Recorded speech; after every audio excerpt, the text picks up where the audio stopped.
Sudah terlihat belum share saya? Sudah, Dok. Oke, kita mulai ya. 3D printing in prosthodontics.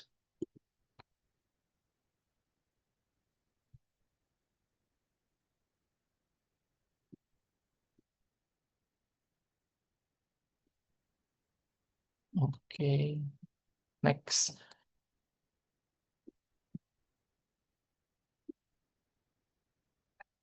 3D printing atau additive manufacturing atau rapid prototyping melibatkan prosedur manufaktur dengan bantuan komputer. Di sini ada detail work for dentistry ya.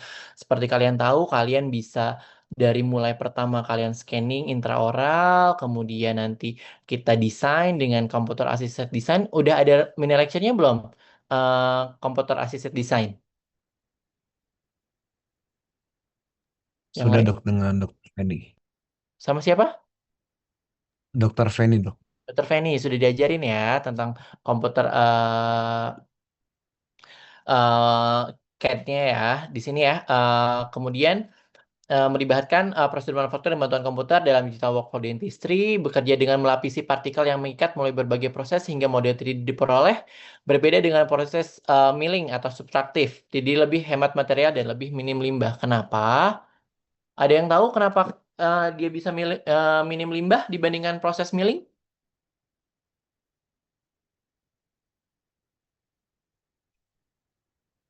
Milling udah ada mini lecture-nya belum?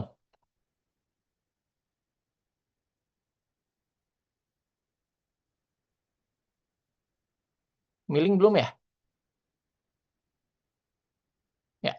Bedanya gini, kalau 3D printing ini kita print 3D dari dia liquid atau material yang berbeda ya, material liquid atau material awalnya.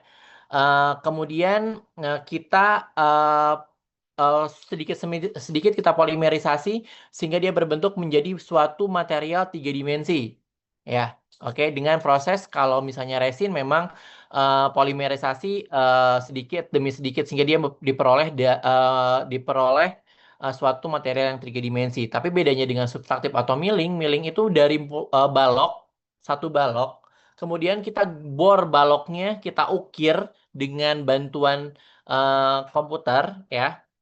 Ini adalah biasanya pakai bur, ya. Bur ada 3 aksis, 4 aksis atau 5 aksis, sehingga menjadi suatu bahan yang sesuai dengan desain kita. Ya, jadi bedanya kalau misalnya 3D printing ini sedikit demi sedikit kita polimerisasi, ya, kayak tambah satu titik, titik, titik, titik, tambah sehingga dia bisa menjadi 3 dimensi. Sedangkan milling itu dari satu blok, dia akan diperkecil, dibor menjadi suatu material yang lebih kecil tadi, sesuai dengan desain. Oke.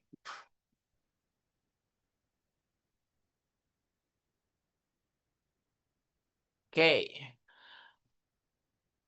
Ada 3 jenisnya yang biasanya kita file yang dari scanning itu bentuknya STL, OBJ ya. Kita desain dengan CAD, kemudian kita printer. Printer 3D ini ada beberapa jenis. Yang pertama ada FDM, Fused Deposition Modeling, menggunakan filamen termoplastik yang dilelehkan dan diekstrusi layer by layer. Yang kedua ada SLS, Selective Laser Sintering, menggunakan laser untuk menyintering partikel serbuk menjadi struktur padat. Ya. SLA, stereolitografi, menggunakan fotokimia dan cahaya UV untuk mengeraskan resin cair layer by layer. Ada beberapa. Yang biasa kita pakai FDM. Ya. Material yang bisa di-print apa aja? Ya, sebetulnya ada beberapa jenis. Biasa berbasis resin. Yang pertama adalah resin biokompatibel. Untuk surgical guide, occlusal splint, retainer, mahkota tiruan sementara, ortho bonding guides, basis gigi tiruan, SCP ataupun mouthguard. Ya, resin biokompatibel ini yang kita pakai. Biasanya kita pakainya PMMA, polymethyl metakrilat. Ya, non biokompatibel juga ada untuk model studi, dye, model kerja, biomodel, artificial gingiva untuk model, elemen untuk casting metal, elemen untuk injeksi lithium bisilikat. Ya, biasanya ini untuk prosedur lab. Kita juga kadang-kadang kan ngeprint model. Kalau ngeprint model kita ngapain pakai resin biokompatibel? Karena tidak dimasukkan ke dalam mulut. Kita pakainya resin non biokompatibel. Yang ketiga adalah filamen. Model dan biomodel, orthohollow model, retraktor untuk fotografi ataupun sendok cetak. Ya, yang pertama FDM atau Fused Deposition Modeling. FDM atau FFF merupakan additive manufacture. 3D printing itu nama lainnya additive manufacture ya. prosedur, yaitu bahan termoplastik atau filamen dipanaskan menjadi semi solid, kemudian dibentuk secara layer by layer menggunakan geometri 3 dimensi. Ini adalah teknologi paling sederhana dan terjangkau. Material filamen yang digunakannya bisa ABS, PLA, PTG, atau nilon. Ya, nilon biasanya kita pakai buat em, gigi tiruan termoplastik. Indikasinya untuk mode studi, biomodel, alat bantu ortodontik, atau perlengkapan klinis yang tidak memerlukan akurasi detail. Kelebihannya biayanya rendah dan mudah digunakan, kekurangannya resolusi cetak rendah, kurang cocok untuk bagi yang membutuhkan detail tinggi, dan tidak bisa disteril dengan autoclave. Nah, fuse deposition modeling tuh seperti pada gambar. Biasanya dari STL printing di sini. eh, Formatnya seperti ini gambarnya. Jadi ada traction termoplastik yang dilelehkan, kemudian kita bentuk layer by layer seperti memprint. Biasanya model yang kita printing pakai FDM. Oke, kelihatan? Oke. FDM ini ada beberapa jenis ya, bahannya yang tadi seperti saya sebutkan. Ya, ada ABS, PLA, PETG, PC, sama TPU. Nanti saya kirim aja PPT-nya ya. Ada yang kedua, ada LCD atau Liquid Crystal Display. 3D printing LCD merupakan teknologi fat photopolymerization atau dikenal sebagai mass stereolithography apparatus (MSLA). Kalau kalian ada soal MSLA, berarti dia adalah LCD sebetulnya ya. Merupakan generasi kedua dari SLA yang menggunakan proyeksi dari seluruh lapisan untuk mengeraskan resin sehingga lebih cepat dibandingkan SLA original.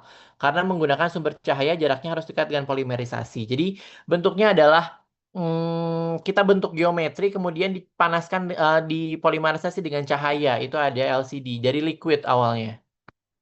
Nah, seperti ini, akuisisi format CTL, CAM software untuk manufaktur model menggunakan software, slicing, 3D printing terdiri dari beberapa layer, kemudian object printing, washing dilakukan secara manual pakai ultrasound, kemudian post cure. Kenapa harus di washing? Karena dia akan menimbulkan, kalau misalnya LCD ini ada sisa monomer, ya kan, monomernya akan diubah menjadi polimer dengan bantuan dari cahaya, ya. Otomatis ada sebagian besar monomer yang tidak terpolimerisasi. Itu yang harus kita washing sebetulnya, ya. Bahannya ada draft resin, model resin, surgical guide. Biasanya surgical guide kita pakai LCD juga bisa, ya. Oke, teknologinya tipe-tipenya FDM, SLA. SLA itu ada 3, laser, DLP, dan LCD. Tadi ya, LCD ini generasi kedua, yang paling generasi terakhir ini DLP. Ya,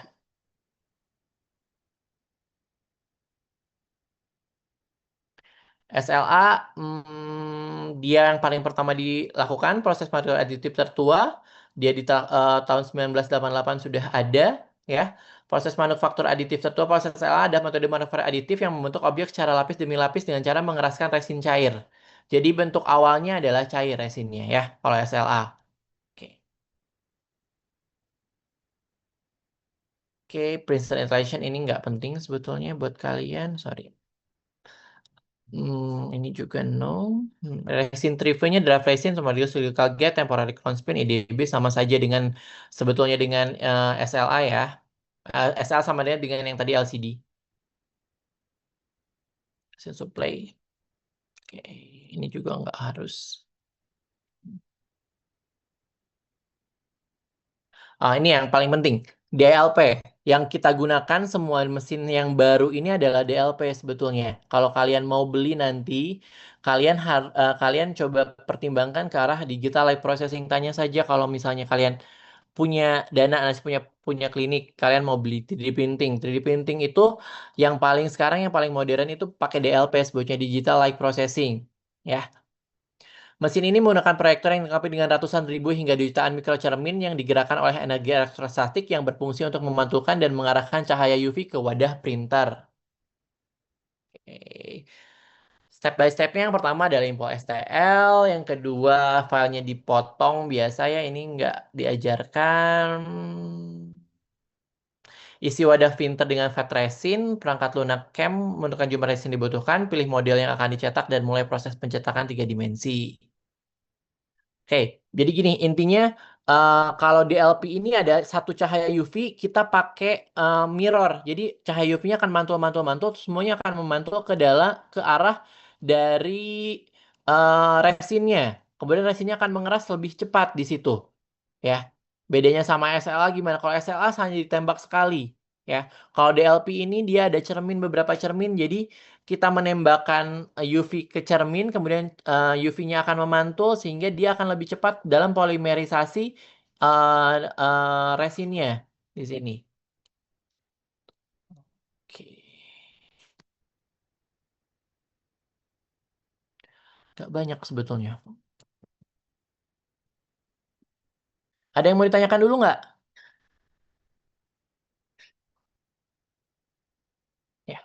Jadi ingat yang pertama yang selalu dipakai itu ada yang sekarang dipakai itu DLP ya. Itu kuncinya. Kalau kalian nggak ingat semuanya. Yang kedua adalah file yang bisa di cam itu yang pertama STL dan OBJ. Ya. File yang bisa di printing itu adalah file STL dan OBJ. Oke. Kemudian bahan yang bisa dilakukan adalah resin, biokompatibel, non-biokompatibel, dan filamen. Tiga bahan yang bisa di print itu. Oke, kata kuncinya. Terus kalau untuk 3D printing itu, oke, setelah 3D printing itu ada proses. Namanya proses washing. Washing itu tujuannya adalah untuk menghilangkan monomer yang monomer yang masih tersisa. Oke, itu washing ya. Washingnya pakai ultrasonic. Oke, ada yang mau ditanyakan dulu nggak? Hanya itu sebetulnya yang penting 3D printing untuk S1. Ada lagi nggak yang mau ditanyakan? Nggak banyak kok. Ya, oke.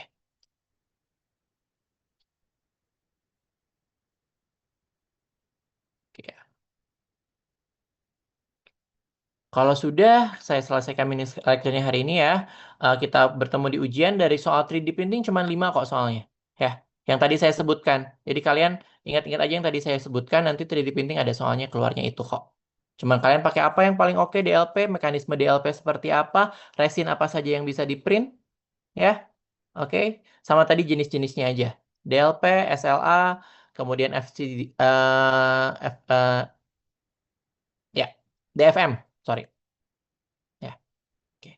Ya, sudah ya. Sekian dari saya. Wassalamualaikum warahmatullahi wabarakatuh.